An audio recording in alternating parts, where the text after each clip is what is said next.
नमस्कार, देश न्यूज का खास कार्यक्रम सत्ता का संग्राम देख रहे हैं आप। मैं हूं आपके साथ ऋषिका गुप्ता और मैं हूं आपके साथ मनीष कुमार। लोकसभा चुनाव 2024 के 7वें और अंतिम चरण में 8 राज्यों की 57 सीटों पर लगातार वोटिंग जारी है। चुनाव आयोग के अनुसार दोपहर 3 बजे तक करीब 49.68% वोटिंग हो चुकी है। सबसे ज्यादा वोटिंग 58.41% हिमाचल प्रदेश में और सबसे कम वोटिंग बिहार में हुई है। बिहार में 42.95% वोटिंग हुई है। अंतिम चरण की वोटिंग में बस 1 घंटे बाकी है। वोटिंग के चंद पलों बाद देश न्यूज का सबसे बड़ा और सबसे सटीक एग्जिट पोल भी जारी होगा। लेकिन सबसे पहले आपको बता दें कि लोकसभा चुनाव जो आम पहले चुनाव हुए हैं साल 1951 और 52 के बाद, ये दूसरा चुनाव है जो सबसे लंबा चला है। 2019 में इन 57 सीटों पर कुल 65.29% वोटिंग हुई है और आखिरी चरण के चुनाव में आज भाजपा की सबसे बड़ी अग्नि परीक्षा है, क्योंकि 2019 के चुनाव में बीजेपी ने इन सीटों की 57 सीटों में से 26 सीटों पर जीत दर्ज की थी। ऋषि का देखना होगा कि यहाँ पर क्या बीजेपी दोबारा बाजी मारेगी, क्योंकि ये अग्नि परीक्षा का समय है। ऋषि का बिल्कुल ठीक कह रहे हैं मनीष जी, क्योंकि जिस तरह से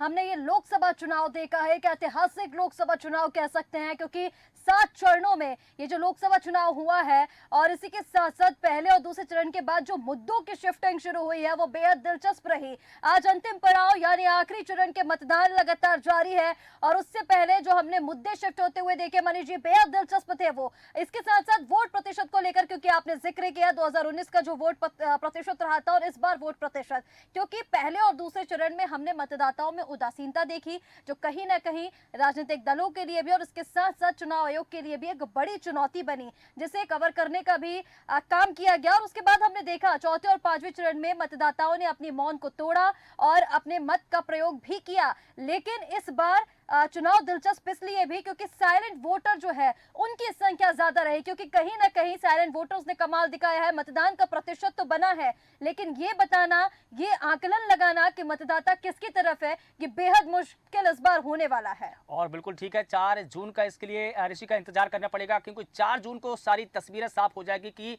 मतदाताओं के मन में क्या रहा है, उनके मुद्दे क्या रहे हैं और उन्होंने किसको चुना है। और देखा जाए तो ऋषि का ये दुनिया का सबसे बड़ा लोकतंत्र, सबसे बड़े लोकतंत्र का महापर्व, महायज्ञ, जिसका आज अंतिम चरण है। बस 1 घंटे का समय और है, उसके बाद में तस्वीरें कुछ कुछ साफ होने लगेगी। हालांकि तस्वीरें अभी धुंधली ही नजर आएगी। 4 जून का हमको वक्त करना पड़ेगा। लेकिन हमारे साथ में इस मुद्दे पर बात करने के लिए कुछ मेहमान जुड़े हैं। ऋषि का मैं चाहूंगा कि आप उनका परिचय कराएं, उसके बाद हम इस मुद्दे पर बात शुरू करें। बिल्कुल ठीक कह रहे हैं मनीष जी, क्योंकि कहीं ना कहीं 4 जून का इंतजार जनता के साथ साथ राजनीतिक दलों को भी है। अग्नि परीक्षा का ये जो समय है वो 4 जून को समाप्त हो जाएगा, परिणाम आएंगे, परिणाम का इंतजार सभी को। और चलिए, चर्चा के लिए खास मेहमान हमारे साथ जुड़ चुके हैं। आलोक त्रिपाठी, उत्तर प्रदेश राजनीतिक विश्लेषक, हमारे साथ जुड़ चुके हैं। आलोक जी, बहुत स्वागत है। मोहित अग्रवाल, हरियाणा से राजनीतिक विश्लेषक, हमारे साथ मौजूद हैं।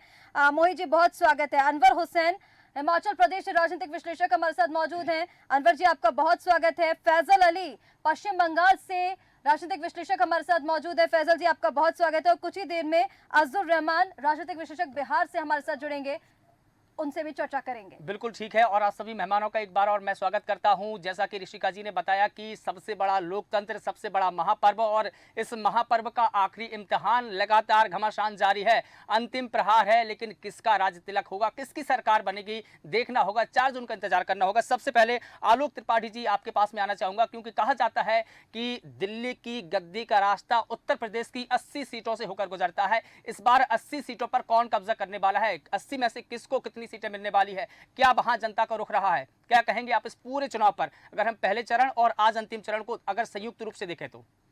आलोक जी। देखिए मनीष जी, आज अंतिम चरण है और कुछ ही पल बाद वो भी खत्म हो जाएगा। तो ये कहते हैं कि अंत भला तो सब भला। बिल्कुल। तो इसीलिए सभी राजनीतिक दलों ने इस अंतिम चरण के लिए पूरी ताकत झोंक दी, और जिस तरह से प्रधानमंत्री मोदी जी ने मौन धारण करके अपना अभियान चलाया, तो विपक्ष ने उस पर हमलावर हुआ, तो वो भी कहीं ना कहीं इस आज के जो मतदान में प्रभाव अपना छोड़ के गया है।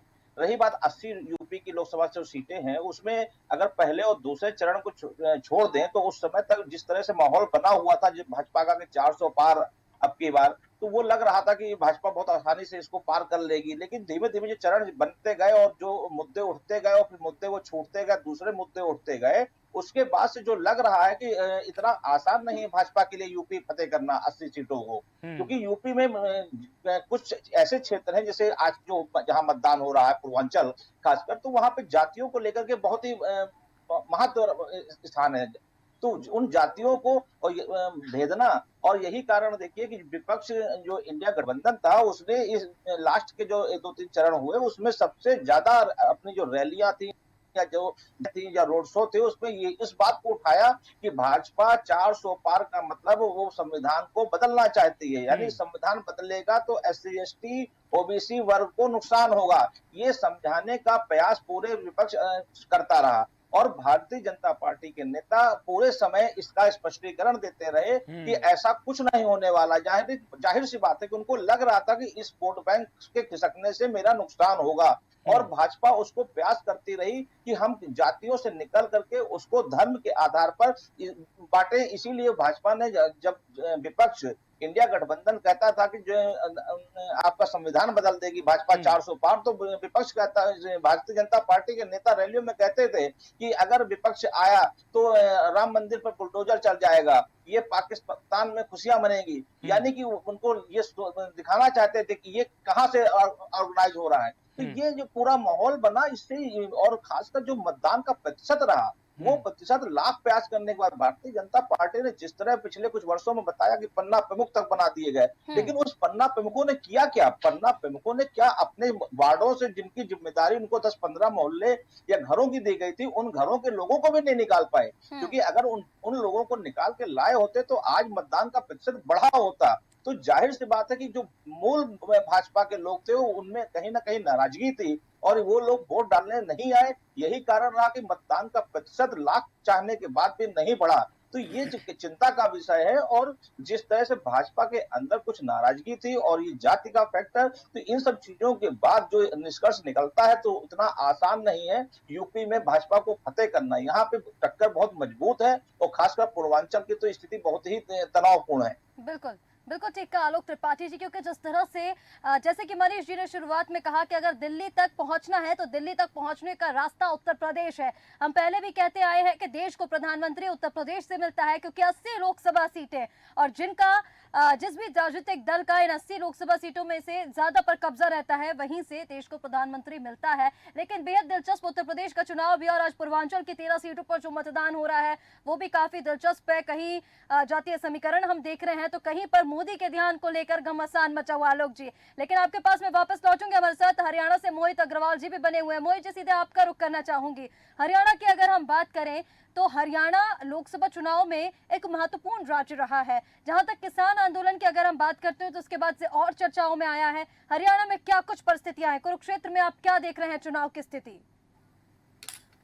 देखिए, हरियाणा ने काफी मुद्दे दिए हैं इस देश को, क्योंकि अगर आप देखेंगे तो महिला पहलवानों का मुद्दा, किसानों का मुद्दा, ये हरियाणा से ही दशा और दिशा तय करने का एक काम करने वाले हैं। ऐसा माना जा रहा है कि जो ये बड़े मुद्दे जिनपे किसानों को लेते हुए जो पंजाब की और हरियाणा की जो अपने आपस में आपसी तालमेल नहीं था, जिसमें कि हरियाणा पुलिस ने किसानों के ऊपर लाठीचार्ज भी किया, जनता के अंदर कहीं ना कहीं रोष तो है इन पूरे मुद्दों को देखते हुए। और ऐसा माना जा रहा है कि ये जो रोष है, जो सरकार में रहते हुए सरकारी तंत्र ने जो किसानों के ऊपर ये पूरा प्रकरण हुआ, इससे कहीं ना कहीं भाजपा को वोटिंग परसेंटेज में नुकसान होगा और आने वाले समय में इसका फायदा कांग्रेस को देखा जा सकता है। ठीक है, बिल्कुल ठीक है। और इसी के साथ देखिए फैजल अली जी भी हमारे साथ में जुड़े हैं पश्चिम बंगाल से।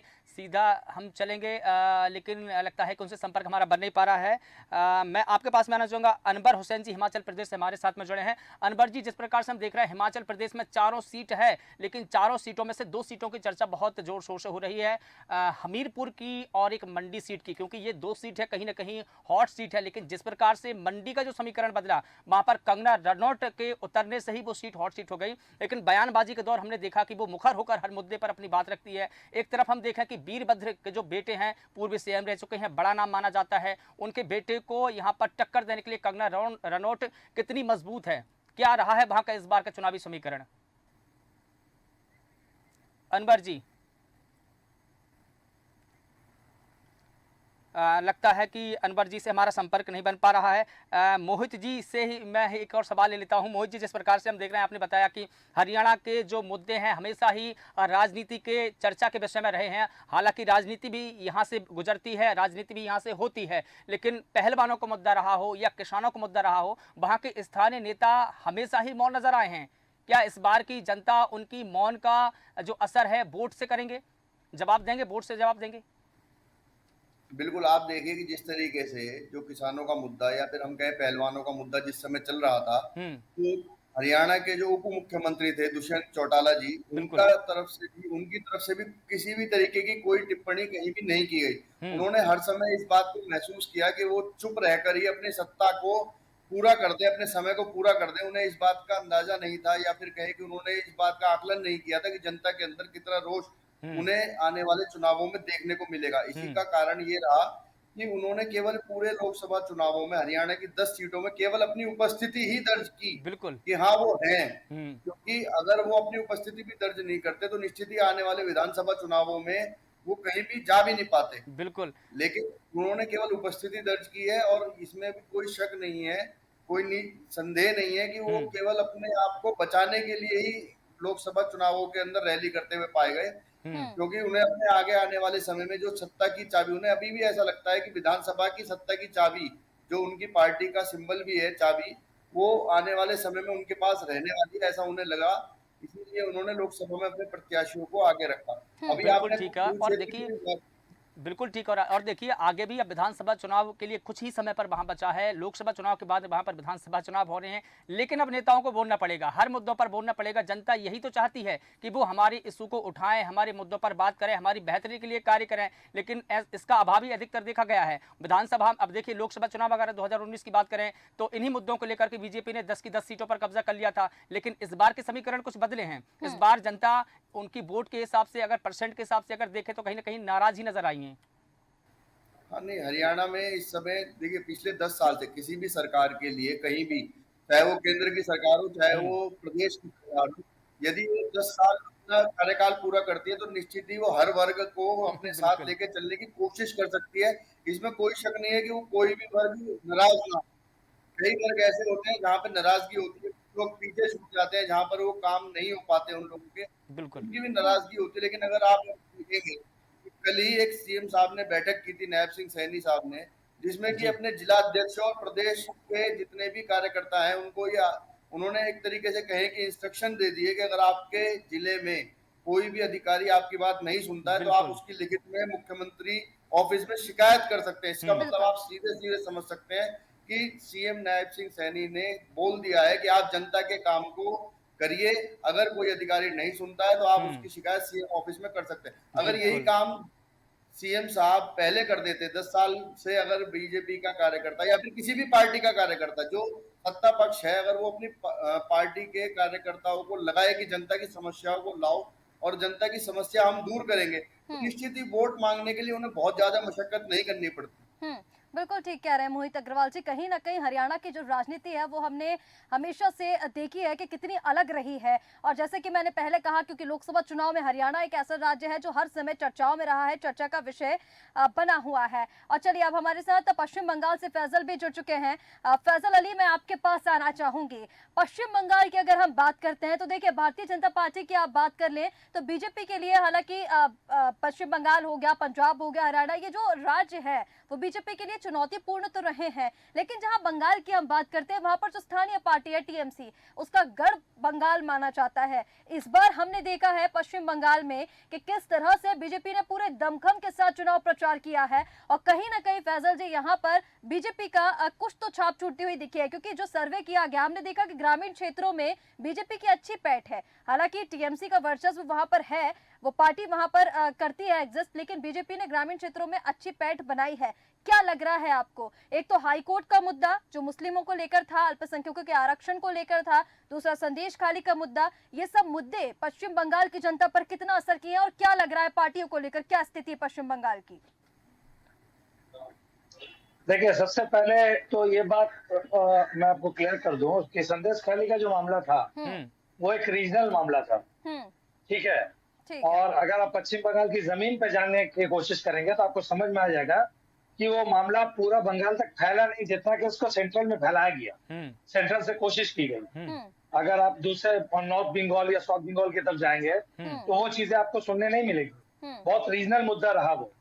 और संदेश खाली की बहुत छोटा पार्ट है बसीरहाट कॉन्स्टिट्यूंसी का, जहाँ पर आप समझ लीजिए तो बसीरहाट में तृणमूल की जीत रही है। हाँ, ये मैं आपको बता रहा हूँ, तो उसका बहुत बड़ा मुद्दा नहीं है। बिल्कुल ठीक है। लेकिन प्रधानमंत्री के बिल्कुल फैजल जी, लेकिन प्रधानमंत्री के इंटरफेयर करने के बाद तो मुद्दा नेशनल बनाना।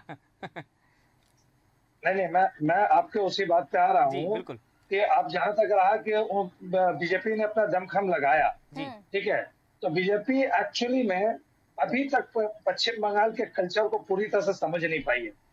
तो जिन मुद्दों पर, इसमें कोई डाउट नहीं है कि देखिए एक लंबी सरकार है, मैं एक पॉलिटिकल एनालिस्ट हूं, उस हिसाब से बताऊंगा, कोई भी किसी भी स्टेटमेंट बहुत सारा 10 साल हो गया, 15 साल हो रहा है, तो एक बड़ी एंटी इनकम्बेंसी बनती है कि नहीं? तो लेकिन वो एंटी इनकम्बेंसी एक जगह कॉन्सेंट्रेट होकर बीजेपी के पास जाए, उस चीज को इनकैश नहीं करके जो चीजें ये दूसरे स्टेट में इस्तेमाल करते हैं, धर्म का मामला, मुसलमानों का मामला, जाति का मामला, ये पश्चिम बंगाल में बहुत ज्यादा मैटर नहीं करता। अभी तक शायद उनको बंगाल में वैसे कोई लीडर्स नहीं मिले जो उनको दिशा दिखाए कि हमें कॉन्सेंट्रेट करना चाहिए कि जो सरकार के विरोध में जो एक्शंस हुए हैं, जो सरकार जहां जहां सफल रही है, उन चीजों के, उन मुद्दों पर अगर ज्यादा लड़ाई करेंगे तो शायद उनको ज्यादा बेनिफिट होगा। लेकिन वो बाकी स्टेट में, Bengal is a land of intellectual, ये हम लोग सब जानते हैं। वहाँ ये ग्रामीण पंचायत तक एक पॉलिटिकल समझ रखते हैं लोग। आपको पता है यहाँ पर ग्राम पंचायत में बहुत पावर है पश्चिम बंगाल में। तो ग्राम पंचायत तक पॉलिटिकल अवेयरनेस है लोगों में। तो जो मेहनत आप अगर बोलेंगे 2021 में मोदी जी या अमित शाह जी ने कम काम नहीं किया था, यहाँ पर पूरा स्टेट पूरा का पूरा आप देखेंगे तो 200 पार का नारा लगाया था इन्होंने और पूरी ताकत झोंक दी थी। पूरा का पूरा सेंट्रल कमेटी कम से कम सैकड़ों रैलियां किए थे बंगाल में, लेकिन उसका फायदा आपको रिजल्ट में देखने नहीं मिला। ठीक है, लेकिन फैजल अली जी, यहाँ पर देखिए, आपने कहा, शुरुआत आपने की कि जो संदेश खाली का मुद्दा है, वो संदेश खाली का मुद्दा आपने बताया कि रीजनल है, लेकिन कहीं ना कहीं ये जो संदेश खाली का मुद्दा है, देखिए बीजेपी ने इसे जिस तरह से उठाया, हालांकि आपने कहा कि बीजेपी पश्चिम बंगाल की राजनीति या फिर पश्चिम बंगाल के लोगों को ठीक से समझ नहीं पाई, लेकिन कहीं ना कहीं पश्चिम बंगाल में हमने ये चीज देखी। देखिए, जब हाईकोर्ट का फैसला आया, मुख्यमंत्री ममता बनर्जी ये कह देती है कि हमें हाईकोर्ट का फैसला मान्य नहीं है, तो आपको लग रहा है कि जनता इस तरह की चीजों को स्वीकार भी कर रही है? हालांकि देखिए, मैंने पहले भी कहा था कि टीएमसी का गढ़ तो है, लेकिन जो चीजें अभी हो रही हैं, हाईकोर्ट का फैसला, मुस्लिम आरक्षण को लेकर जो बातचीत हुई, उसका कितना असर जनता पर हुआ है? हालांकि संदेश खाली का जो मुद्दे की आप बात कर रहे हैं, संदेश खाली का मुद्दा नेशनल लेवल पर उठाया गया है, हर राज्य में पीएम मोदी ने उसको लेकर बात की, तो कहीं ना कहीं उसको लेकर चर्चाओं में तो आया। रीजनल मुद्दा कैसे हो सकता है? थोड़ा सा हम लोग शायद गड़बड़ा रहे हैं, make me correct if I am wrong. जो हाईकोर्ट का ऑर्डर है वो ओबीसी को लेकर है, करेक्ट? मुस्लिम को लेकर तो नहीं है। ठीक है, बिल्कुल ठीक है, लेकिन ठीक है फैजल जी, ये उत्तर प्रदेश के बाद मेरा बोलना मतलब ये बात ठीक है, अपन भी बात रखें। ये बात अगर पॉलिटिकल लोग करें, पॉलिटिकल लोग अगर ये बात रखें तो चलता है, मुसलमानों को लेकर कोई ऑर्डर आ गया हो, लेकिन ये अदर बैकवर्ड कास्ट को लेकर था, और ये अदर बैकवर्ड कास्ट का जो मुद्दा है, ये अपना जो कॉन्स्टिट्यूशन, सेंट्रल कॉन्स्टिट्यूशन से जो स्टेट कॉन्स्टिट्यूशन लॉ है, उसको वो पावर देता है, और उसको लेकर ममता बनर्जी ने बोला कि वो सुप्रीम कोर्ट जाएंगी। वो एक डिफरेंट सब्जेक्ट ऑल टुगेदर, ठीक है? उसका इम्पैक्ट, उसका फायदा उठाना, मैंने पहले आपसे कहा ना, यहाँ भेदभाव, ठीक है, जात और ये कोई भी दल नहीं, देखिए एक ही इसमें खाना खाते हैं, यहाँ पर सब मिलकर हिंदू मुसलमान खाना खाते हैं। तो मुझे बेसिकली लगता है जात पात का मुद्दा, आपकी बात बिल्कुल ठीक है, आपने जैसा कहा कि पॉलिटिकल एनालिस्ट ये बात करें तो ठीक है, लेकिन ये मुद्दा उठाना भी इसलिए जरूरी है क्योंकि आप भी जानते हैं कि आरक्षण का मुद्दा किस तरह से उठाया गया, किस तरह से अल्पसंख्यकों को लेकर बात की गई, तो इस मुद्दे पर भी चर्चा करना उतना ही जरूरी है जितना बाकी मुद्दों पर हम चर्चा कर रहे हैं, क्योंकि एक अल्पसंख्यक जो एम फैक्टर की हम बार बार बात कर रहे हैं, एम फैक्टर को इस पूरे चुनाव में जिस तरह से उठाया गया, तो बेहद जरूरी इस मुद्दे पर चर्चा करना था। लेकिन आलोक त्रिपाठी जी भी हमारे साथ बने हुए हैं उत्तर प्रदेश की, क्योंकि हम बात बात कर रहे हैं, पूर्वांचल की 13 सीटों पर जो चुनाव मतदान है वो जारी है। आलोक त्रिपाठी जी, आपने पहले बताया कि जातीय समीकरण भी यहाँ पर है। पूर्वांचल की अगर 13 सीटों की हम बात करते तो जातीय समीकरण तो है ही, लेकिन कुछ सीटें ऐसी हैं, जैसे गाजीपुर सीट की हम बात कर ले, मैंने पहले भी कहा था अफजाल अंसारी वहां से चुनावी मैदान में, और कहीं ना कहीं मुख्तार अंसारी की मौत के बाद सिंपैथी वोटर्स जो हैं वो उनकी तरफ जा सकते हैं। इसके साथ साथ उत्तर प्रदेश में हमने ये देखा, तमाम मुद्दे जो हैं, राम मंदिर का मुद्दा, 3 तलाक का मुद्दा, 370 का मुद्दा, आरक्षण का मुद्दा, ये जो तमाम मुद्दे हैं वो कहीं ना कहीं वहीं से उठाए गए हैं। कैसे देख रहे हैं मुद्दे, जो जातीय समीकरण को लेकर हम बात कर रहे हैं, या फिर जो राम मंदिर का मुद्दा, वो कितना जनता के मन पर इम्पैक्ट डाल पाया है? देखिए रिश्का जी, ये जाहिर सी बात है कि यूपी की 80 लोकसभा सीटें हैं और भाजपा यहाँ सबसे ज्यादा सीटें जीतती रही है और उसको फिर उम्मीद है कि जितनी ज्यादा से ज्यादा सीटें यहाँ से जीत के निकलेंगे और तो दिल्ली का रास्ता हमारा उतना ही आसान होगा। लेकिन जैसा हमेशा होता है, इस बार इतना आसान नहीं है। भाजपा ने जिस तरह का लक्ष्य रखा कि 80 सीटें जीतने का, तो शुरुआत में एक आध बार तो लगा कि हाँ लक्ष्य उनका बहुत कष्ट दिक्कत में नहीं आएंगे, वो आसानी से पूर्ण कर ले जाएंगे। लेकिन जो चरण बदलते गए त्यों त्यों उनके नारे बदलते गए। पहले 400 पार की बात होती, फिर धीमे धीमे 400 पार का नारा धीमे हो गया। फिर मंगलसूत्र कहीं बात हुई, कहीं जो संविधान की बात हुई, कहीं तो जो विपक्ष भी इनको पूरी तरह से घेरने में लगा रहा। तो लास्ट चरण आते आते जो चुनाव था वो पूरी तरह से काटे काटा हो गया है। तो इतना आसान नहीं है कि यूपी में 80 की सीटें जीतना। पूर्वांचल की आज जहाँ 13 सीटों पर मतदान हो रहा है, कुछ देर बाद खत्म भी हो जाएगा मतदान, तो वहां भी कई सीटें ऐसी हैं जहां बहुत कांटे का मुकाबला है। मिर्जापुर जो केंद्रीय मंत्री अनुप्रिया पटेल जहां से चुनाव लड़ रही हैं, हो रहा है आज वहां है, तो वहां पे भी देखिए जब तक वो ठीक था, लेकिन जिस तरह से प्रतापगढ़ में जाके उन्होंने राजा भैया को ललकारा, तो राजा भैया ने भी उनको हराने के लिए अपने पार्टी के कार्यकर्ताओं को वहां भेज दिया है। तो कहीं ना कहीं ऊपर उनकी जो बहन है, उनकी माँ है, वो भी इनको हराने में लगी है। तो एक साथ 3 लोग उनको हराने के लिए, तो इतना आसान नहीं है चुनाव जीत पाना मिर्जापुर जैसे। उसी तरह गाजीपुर है, गाजीपुर भाजपा के लिए बहुत मुश्किल है, मऊ है। तो ये सब चीजें ऐसी हैं जितना, क्योंकि भाजपा का जो कैडर के जो लोग हैं वो अंदर से बहुत नाराज है। उनको लग रहा है कि बाहर के लोगों ने इतनी ज्यादा संख्या में भाजपा में शामिल होकर के जो मेन लोग थे उनकी जगह ले ली है। तो वो उनकी जो नाराजगी है, आज अगर भाजपा ने पन्ना प्रमुखों को नियुक्त किया था, तो पन्ना प्रमुखों की नियुक्ति के बाद उसका मतदान में असर दिखना चाहिए था। मतदान का प्रतिशत नहीं बढ़ा, तो इसका जाहिर सी बात है कि जो लोग घर से नहीं आए, तो ये कहीं ना कहीं प्रभाव भाजपा, क्योंकि समाजवादी पार्टी या कांग्रेस में इस लेवल का लोग काम नहीं करते हैं। ये काम तो भारतीय जनता पार्टी में ही होता है कि घर घर पर्ची पहुंचाई जाती है, फिर लोगों को कहा जाता है कि वोट डालिए। ये काम समाजवादी पार्टी या कांग्रेस ने कभी नहीं किया, तो वो इस बार का कहीं देखने को नहीं मिला। तो इतना आसान कहीं ना कहीं आलोक जी, युद्ध स्तर की रणनीति जो बीजेपी पहले से बनाती है, इस बार भी पहले से बनाई, और क्योंकि साल भर पहले से बीजेपी की जो रणनीति थी वो तैयार थी। विधानसभा चुनाव हुए, उसके बाद लोकसभा चुनाव, तो कहीं ना कहीं बीजेपी की बहुत पहले की तैयारियां है। बाकी अन्य दलों में हमने जो देखा है मनीष जी, कहीं ना कहीं विपक्ष इसी वजह से पीछे रह जाता है, क्योंकि जो युद्ध स्तर की तैयारी होती है वो बीजेपी करती है, और कहीं ना कहीं जोश को लेकर जो हम मनीष जी बात करते हैं वो विपक्ष में सिर्फ चुनाव के समय पर ही दिखाई और देता है। प्रधानमंत्री मोदी के अलावा पार्टी के जितने भी दिग्गज नेता हैं, उनके बयानों से हम समझ सकते हैं, जो उनकी टिप्पणियां हैं उनसे हम समझ सकते हैं, वो हमेशा एक ही बात कहते हैं कि बीजेपी हमेशा 24 घंटे स्टैंड मोड बाय पर रहने वाली पार्टी है, हमेशा चुनावी मोड में रहती है, उनको तैयारी करने की कहीं जरूरत नहीं पड़ती। आलोक जी से मैं एक और सवाल करना चाह रहा था। आलोक जी, क्या यही कारण रहा है कि बीजेपी ने जिस प्रकार से नारा दिया कि 400 पार विपक्ष ने इसको मुद्दा बनाया, तो बीजेपी ये कहीं ना कहीं जान चुकी थी कि जब विपक्ष इसको मुद्दा बना रहा है तो इससे हमको घाटा हो सकता है, तो उन्होंने मुद्दा गायब कर दिया, 400 पार का नारा गायब कर दिया? नहीं, देखिए मनीष जी, भारतीय जनता पार्टी ने मतदान के चरणों के हिसाब से अपने मुद्दे फिट किए। जो मुद्दों को देखा लगा कि जनता उससे प्रभावित हो रही, उस मुद्दों को हवा दी। जिन मुद्दों को लगा कि जनता नहीं प्रभावित हो रही, उन मुद्दों को बैक कर लिया। लेकिन आप देखिए भारतीय जनता पार्टी का जो मैनेजमेंट है, ये कह लीजिए, या उनका जो इवेंट है, इवेंट में नाम मैं इसलिए दे रहा हूँ कि जब आज मतदान था, आज मतदान से एक दिन पहले प्रचार अभियान समाप्त हो जाता है। सभी पार्टियों के नेता थक चुके थे प्रचार में, तो शांत होकर के बैठ गए। लेकिन मोदी जी ने देखिए क्या किया, उन्होंने एक मौन धारण किया, लेकिन उस मौन धारण में भी पूरे देश में एक माहौल बना, चैनलों के माध्यम से, प्रिंट मीडियम के माध्यम से, और कहीं ना कहीं उनके जो फॉलोअर, उनके लोग थे, उन्होंने उसका भी भरपूर फायदा उठाया। ठीक है सर, फैजल अली जी हाथ खड़ा कर रहे थे। फैजल अली जी, आप कुछ कहने की कोशिश कर रहे थे? आपकी टिप्पणी।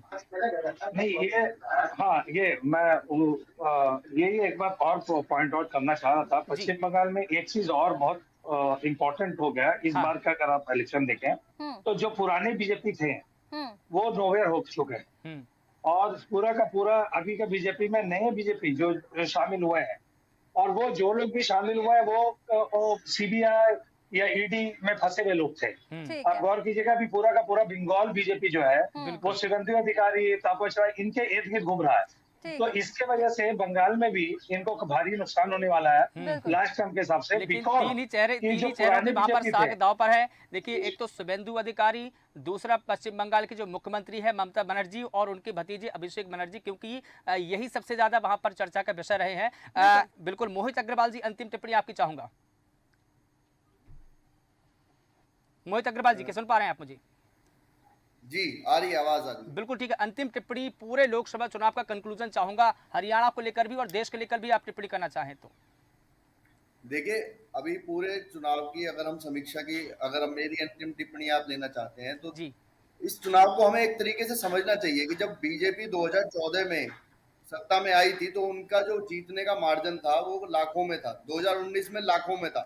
इस बार भी बीजेपी पूरे देश में सरकार तो बना लेगी, लेकिन उनकी जो जीत का मार्जिन होगा वो बहुत कम होगा। बिल्कुल ठीक है, देखना ठीक है होगा। मोहित जी। फर्क देखने अब को ये तो मिलेगा, 4 यही- जून को जो नतीजे आएंगे जिसका सभी को इंतजार है, वो परिणाम बताएंगे कि क्या जीत का मार्जिन रहने वाला है। हालांकि जिस युद्ध स्तर से तैयारी की जा रही थी, हैट्रिक लगाने की तैयारी, मुद्दों से लेकर प्रधानमंत्री के ध्यान तक, बीजेपी ने पूरी ताकत अपने इस लोकसभा चुनाव में झोंक दी है और अंतिम चरण का मतदान जारी, कुछ ही क्षण शेष रह गए। इसके बाद बिल्कुल। वोटिंग बंद और 5 बजे तक के आंकड़े भी सामने आ जाएंगे। आप सभी मेहमानों का हमारे साथ जुड़ने के लिए बहुत शुक्रिया।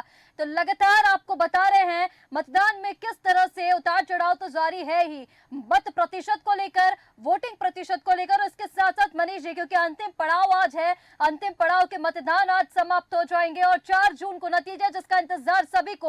लेकिन उसके पहले मुद्दों पर क्योंकि हमने चर्चा की कि इस पूरे लोकसभा चुनाव से जो आम आदमी का चुनाव है, जो आम चुनाव है, इससे जो आम मुद्दे थे वो गायब रहे और कहीं ना कहीं टिप्पणियों पर, बयानबाजी पर ये पूरा चुनाव सिमट कर रह गया। बिल्कुल ठीक है। और दुनिया के सबसे बड़े लोकतंत्र का सबसे बड़ा महापर्व 20 मिनट में खत्म हो जाएगा, वोटिंग खत्म हो जाएगी। लेकिन देशवासियों को 4 जून का इंतजार है, वो भी बेसब्री से, क्योंकि देखना होगा कि किसका राज तिलक होगा। चंद मिनटों बाद, चंद पलों बाद देश न्यूज अपना सबसे सटीक एग्जिट पोल, सबसे महापोल आपको बताने वाला है, देखना मत भूलिए। और इसी के साथ हमें दीजिए इजाजत और आप लगातार बने रहिए देश न्यूज के साथ।